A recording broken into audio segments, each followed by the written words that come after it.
The rain came without warning. It wasn't gentle, it wasn't soft.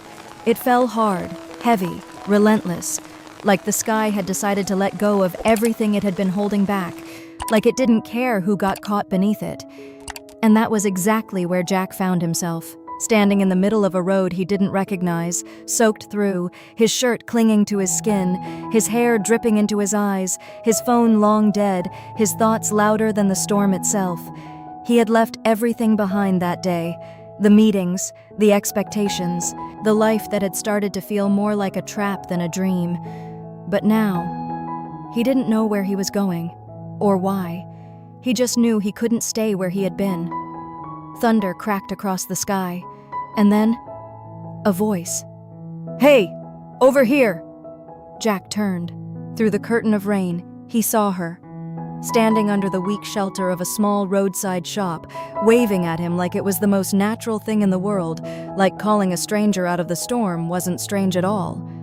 For a second, he hesitated. Then another bolt of thunder hit, and he ran. By the time he reached her, he was breathless. Not from the distance, but from something else, something he didn't understand yet. "You're going to get sick if you stay out there," she said, handing him a towel without asking, her voice calm despite the chaos around them. "Thanks," he muttered. She studied him for a moment, not in a judgmental way, just curious. "You look like someone who's running away," she said. Jack let out a quiet breath. "Maybe I am." She didn't ask more, didn't push, just nodded slightly, like she understood something he hadn't said. "Then you picked the worst weather for it," she added, a faint smile forming. That almost made him smile too. Almost. "What about you?" he asked after a moment. "What are you doing out here?" She glanced at the rain, then back at him. "Waiting," she said. "For what?" She shrugged lightly. "I don't know yet." That answer stayed with him, because it felt honest, more honest than anything he had heard in a long time. They stood there, two strangers, sheltered from the same storm, connected by nothing, except the fact that neither of them knew where they were going next. "What's your name?" he asked. "Tử Tiên," she replied. "Jack." The rain didn't stop, but somehow it didn't feel as heavy anymore. Time passed. Neither of them noticed how long. They talked, not about big things, not about plans or futures, just small things, fragments of who they were. And somewhere between the thunder and the quiet pauses, something shifted, not dramatically, not suddenly, but enough. "You don't look lost anymore," Tử Tiên said after a while. Jack looked at her and realized she was right. "Maybe I just needed to stop running," he said. She nodded. "Or maybe you just needed someone to stand still with you." Silence followed, but it wasn't empty. It was full. And then, the rain began to slow.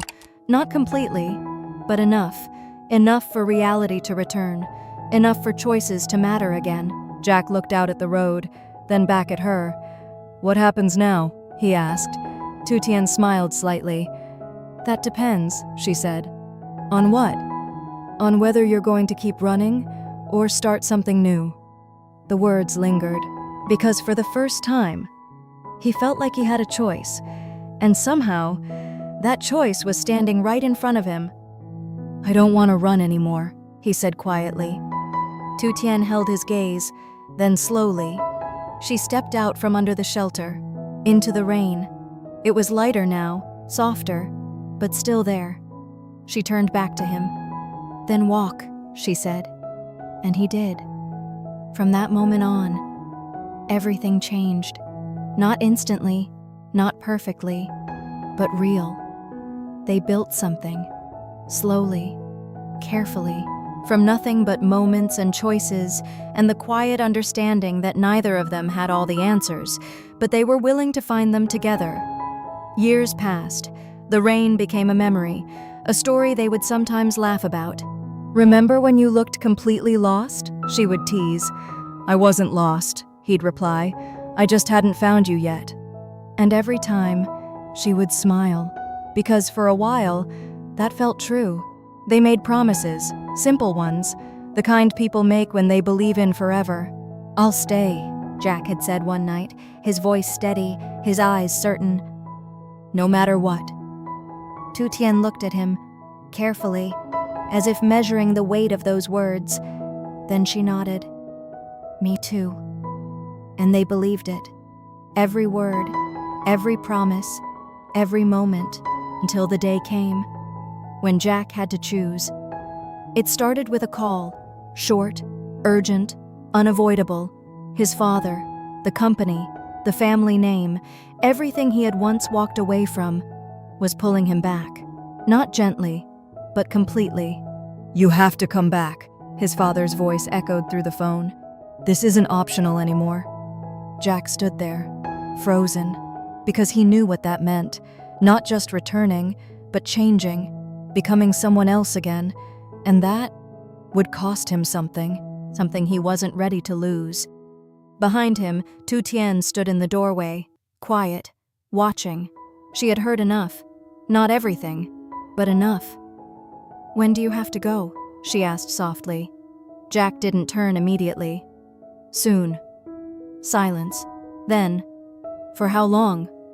He didn't answer, because he didn't know. Or maybe he did, and he just couldn't say it. Tu Tian stepped closer, her expression calm, too calm. "Is this the part where you break your promise?" she asked. The words were gentle, but they hit harder than anything else. Jack finally turned. "I'm trying to find a way not to," he said. But even as he said it, he knew. Some choices don't leave room for promises. Tu Tian looked at him, long, carefully, and then she smiled. Not sadly, not bitterly, just knowingly. "Then don't lie to yourself," she said. Jack frowned. "What do you mean?" But she didn't answer. Not yet. Because the truth had already begun. And this time, she had seen it coming long before he did. The silence after that conversation lingered longer than either of them expected. It wasn't loud, it wasn't dramatic, but it was final in a way neither of them said out loud. Jack didn't leave immediately. He stayed. A few more days, then a few more. As if delaying the inevitable would somehow change it. As if time could bend around them just long enough for him to find another answer, another way. But there wasn't one. Because some choices don't come with alternatives, they come with consequences. And Jack was beginning to understand that this one would cost him everything he had built with her. Tu Tian didn't argue, didn't ask him to stay, didn't remind him of his promise, and somehow that hurt more than if she had. One evening, as the sky dimmed into soft shades of gray, the same kind of sky that once brought them together, she stood by the window again, her fingers lightly resting against the glass, her eyes distant but calm. "You should go," she said quietly. Jack turned to her immediately. "What?" "You're already halfway gone," she added, her voice steady. "There's no point pretending you're still here." The words weren't angry, but they were honest, and that made them heavier. "I don't want to leave you," Jack said. This time he didn't hesitate. He meant it, but meaning something doesn't always change what happens next. Tu Tian turned slowly. "I know," she said, and for a second, something softened in her eyes. "But you're going to anyway." Silence, because they both knew that was the truth. Jack stepped closer. "There has to be another way," he said. She shook her head gently. "If there was, you would have found it already." He stopped, because she was right. Again. "You promised," he said, his voice quieter now. The moment the words left his lips, he regretted them, because promises are easy to make when nothing is at risk. Tu Tian smiled faintly. "I remember," she said. A pause. "And I remember something else too." Jack looked at her. "What?" "That promises don't always survive reality." The words didn't break. They settled, and that made them worse. Jack ran a hand through his hair, frustration and helplessness colliding inside him. "I'm doing this for my family," he said. "And what am I?" she asked. He froze, because there was no answer that didn't hurt. "You are my family," he said finally. Tu Tian held his gaze, then nodded slowly. "But not the one you chose first." That was it. That was the line. The one neither of them could cross without losing something. Looked away, because he couldn't deny it. Not anymore. The next morning came too quickly. The house felt unfamiliar, like something had already ended before anyone said goodbye. Jack stood by the door, his bag beside him, his hand resting on the handle but not turning it yet. He looked back, at her, at everything, and for a moment, he didn't move. Tu Tian stood in the same place, calm, still, strong in a way that didn't need to be loud. "Will you come back?" he asked. The question hung in the air, fragile, hopeful, dangerous. Tu Tian didn't answer immediately, because the answer was complicated. "I don't know," she said finally, and this time, she didn't soften it. Jack nodded slowly, because that was more honest than anything else. He stepped forward, pulled her into an embrace, tightly, as if holding on could somehow delay the moment. "I'm sorry," he whispered. Tu Tian closed her eyes, not pulling away, not holding on tighter either, just allowing it. "I know," she said, and then he left, just like that. No dramatic goodbye, no last look, just the sound of the door closing, and silence taking its place. Days turned into weeks, weeks into something harder to measure. Jack returned to the life he had once escaped. Meetings, decisions, expectations, the weight of responsibility pressing down on him from every direction. He did what he had to do. He fixed things, saved things, protected what needed protecting. But every time the rain fell, he stopped, because something inside him never left that roadside, never left her. Meanwhile, Tu Tian stayed, but not in the same way, because she had already known. From the moment he said, "I'll stay," she had seen the hesitation, the future hidden behind his certainty, and she had prepared, quietly, without telling him. She packed slowly, not everything, just what mattered, because staying was no longer the same as before. One evening the rain returned, soft, familiar, almost like a memory. Tu Tian stood under it, the same way she had years ago, but this time, she wasn't waiting, she was choosing. A car stopped nearby. Jack stepped out, soaked, breathless, just like before. Only this time, he knew exactly where he was going. "I finished everything," he said. His voice rushed, urgent, hopeful. "I came back." Tu Tian looked at him, long, carefully, and for a moment, everything felt like it might go back to the way it was. But it didn't, because time changes people. "I know," she said softly. Jack stepped closer.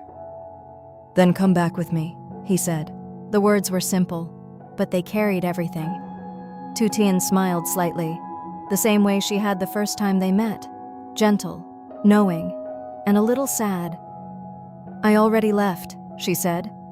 Jack froze. "What?" She stepped back slightly. "Not far, just enough. I didn't wait for you to come back," she continued. "I learned how to stand without you." The words weren't meant to hurt, but they did, because they were true. "I came back for you," Jack said. "And I stayed for you," she replied. Silence, heavy, unavoidable. "And now?" he asked. Tu Tian looked at the rain, then back at him. "Now, we see who we are, without promises. No anger, no blame, just reality." And as the rain fell around them once more, just like the day they met, just like the beginning of everything, neither of them moved closer. Not this time, because some love stories don't end with forever. They end with understanding, and sometimes that's even harder to accept.